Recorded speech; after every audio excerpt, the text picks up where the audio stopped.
You know what's crazy? A simple oil change that takes maybe 30 minutes can either extend your engine's life by hundreds of thousands of miles or destroy it completely. And the worst part is, most people don't even realize they're doing it wrong until their engine sounds like a cement mixer full of marbles.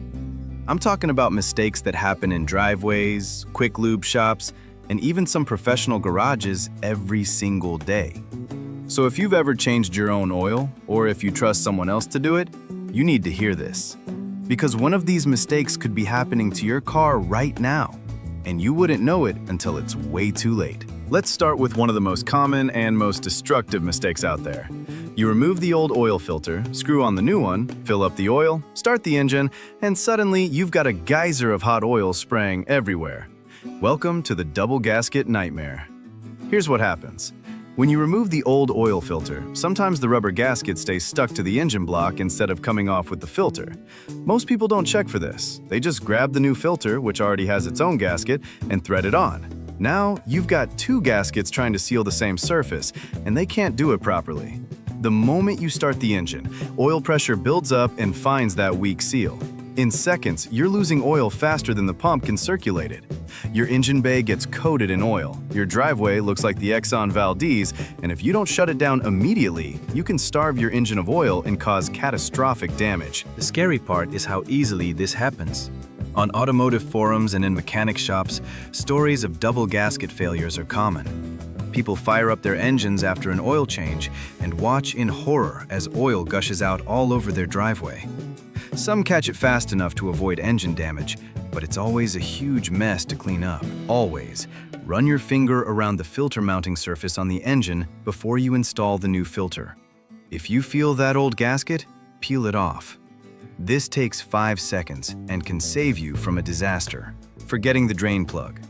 This one sounds impossible, but it happens more than you'd think.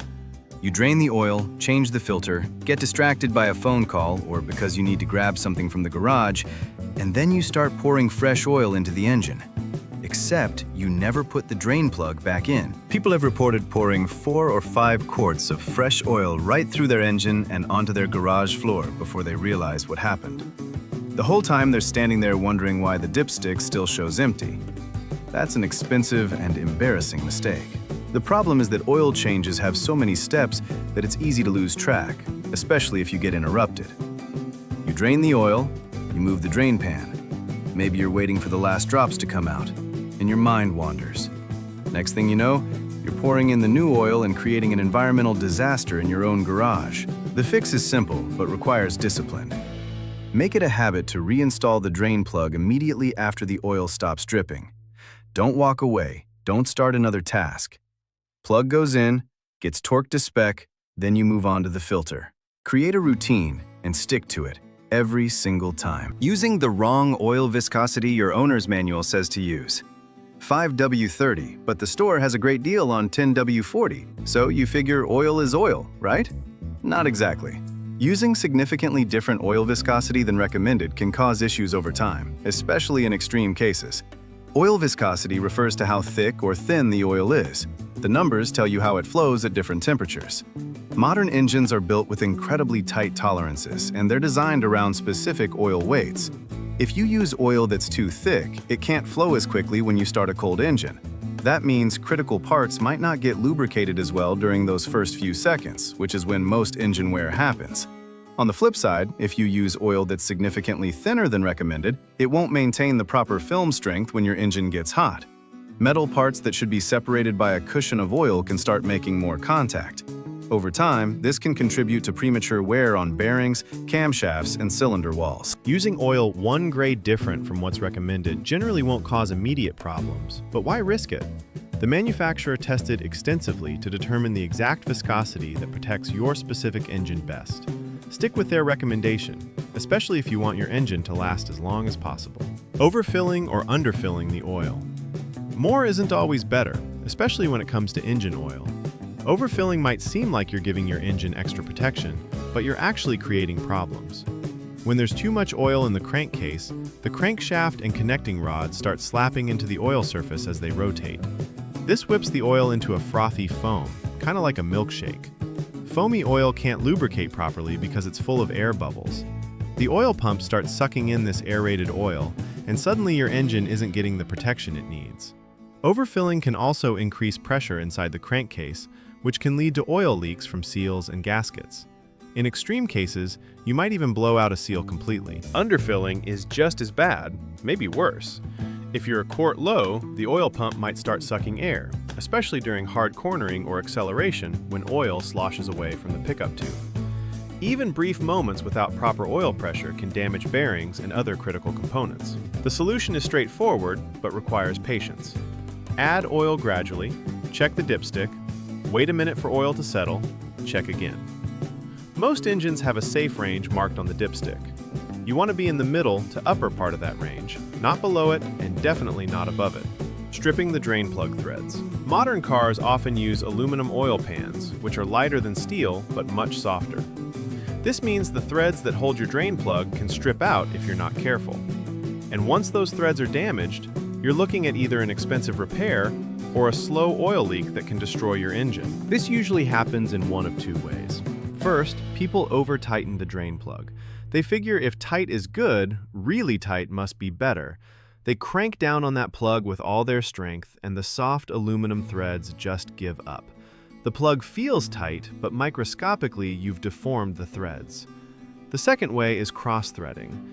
If you don't start the drain plug perfectly straight, it can catch the threads at an angle. As you tighten it, you're cutting new threads and destroying the original ones. It might seem fine, but next oil change, that plug is going to be a nightmare to remove, and the threads might be so damaged that the plug won't seal properly. A stripped drain plug can lead to slow leaks that might not be immediately obvious. You lose a little oil here and there, and eventually your engine is running low without you knowing it.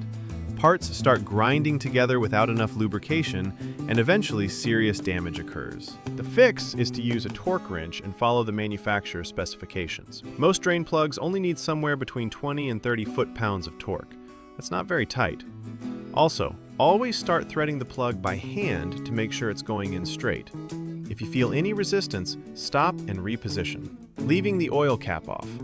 This sounds like something only a complete amateur would do, but it happens to experienced DIYers all the time. You finish the oil change, close the hood, and drive away. Except that oil filler cap is still sitting on your air filter housing or on your workbench. Without that cap, oil is going to spray everywhere under your hood every time the engine runs. The crankcase ventilation system creates positive pressure, and that pressure needs to be contained. With the cap off, you get oil mist coating your engine bay, getting on your alternator, your starter, your wiring harnesses, everything. Even worse, some cars will trigger a check engine light because the evaporative emissions system detects a leak. But plenty of cars won't warn you at all.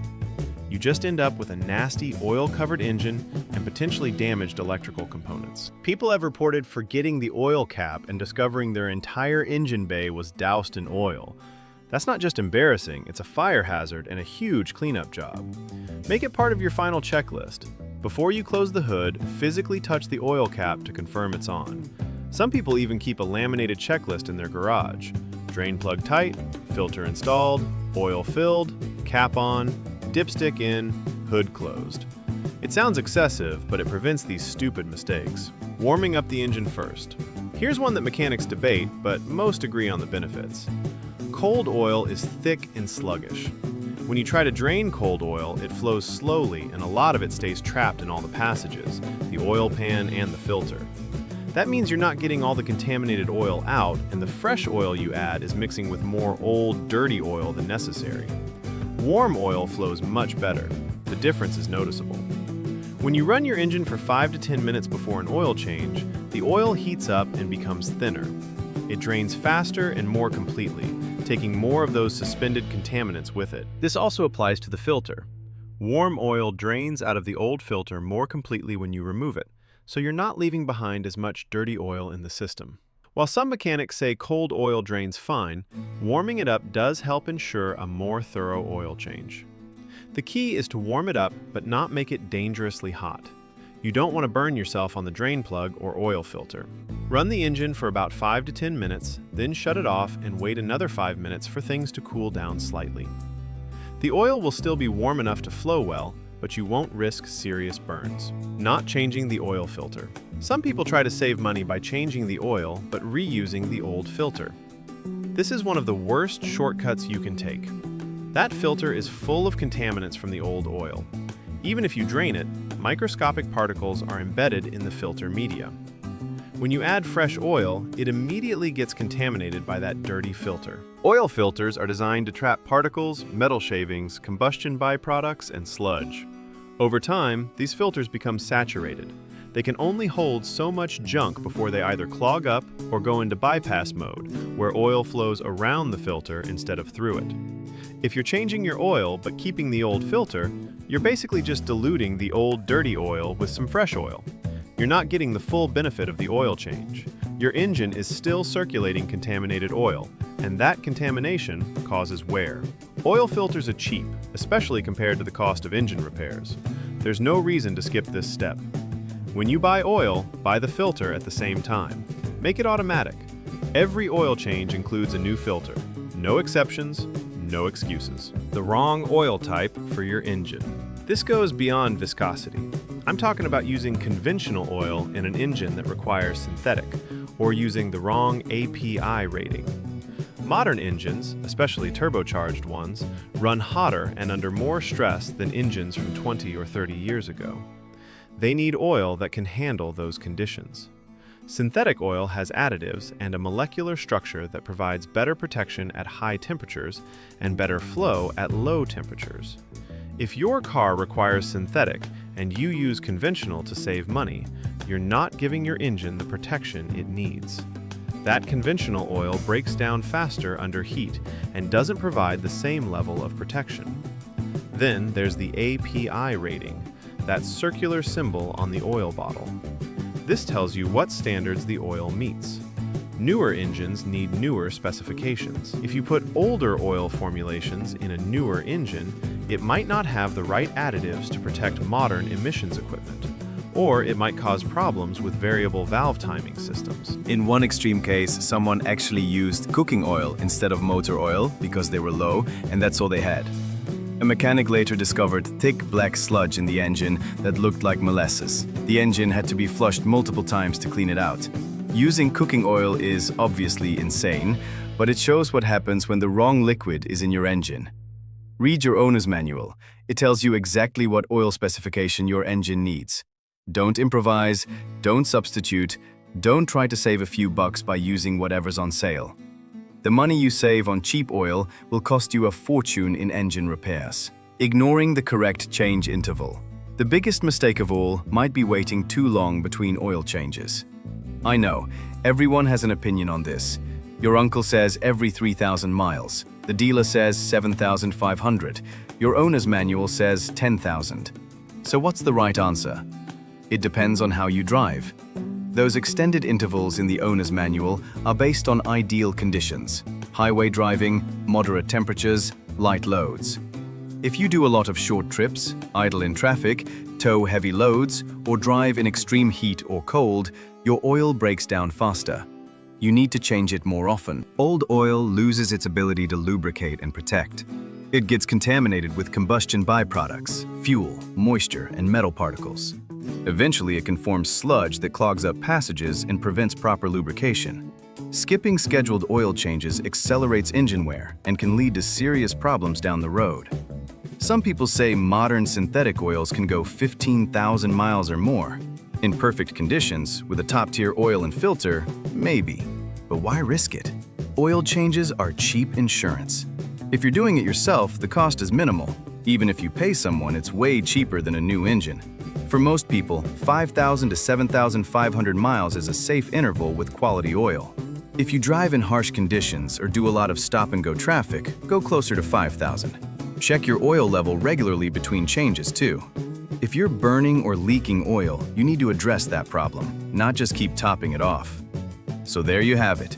10 stupid mistakes that people make during oil changes, and any one of them can slowly destroy your engine. The good thing is, they're all completely preventable. Take your time, follow the correct procedures, use the right products, and your engine will thank you with hundreds of thousands of miles of reliable service. Now I want to hear from you. Have you ever made one of these mistakes? Or maybe you've seen something even worse? Drop a comment below and share your oil change horror stories. And if this video helped you avoid a costly mistake, hit that subscribe button so you don't miss future videos that could save you even more money on car repairs.